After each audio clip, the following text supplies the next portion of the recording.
তুরস্কের মেয়েদের সৌন্দর্য বিশ্বজুড়ে প্রশংসিত। কিন্তু কেন তুর্কি নারীদের সৌন্দর্য এত বিখ্যাত? এর পেছনে রয়েছে বৈজ্ঞানিক কারণ, ঐতিহ্যের প্রভাব এবং একটি সমৃদ্ধ সাংস্কৃতিক মিশ্রণ। আজকের এই ভিডিওতে আমরা বিশ্লেষণ করব তুরস্কের নারীদের সৌন্দর্যের বৈজ্ঞানিক ও সাংস্কৃতিক দিকগুলো। তুরস্কের ভৌগোলিক অবস্থান তাকে বিভিন্ন জাতিগোষ্ঠীর মিলনস্থলে পরিণত করেছে। শত শত বছর ধরে ইউরোপ, এশিয়া এবং মধ্যপ্রাচ্য থেকে বহু জাতি ও সংস্কৃতির মানুষের আগমন ঘটেছে এখানে।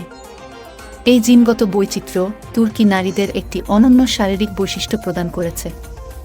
বৈজ্ঞানিক গবেষণায় দেখা গেছে, বিভিন্ন জাতির মানুষের মিশ্রণ থেকে প্রাপ্ত জিনগত বৈচিত্র্যই তুর্কি নারীদের সৌন্দর্যের মূল রহস্য।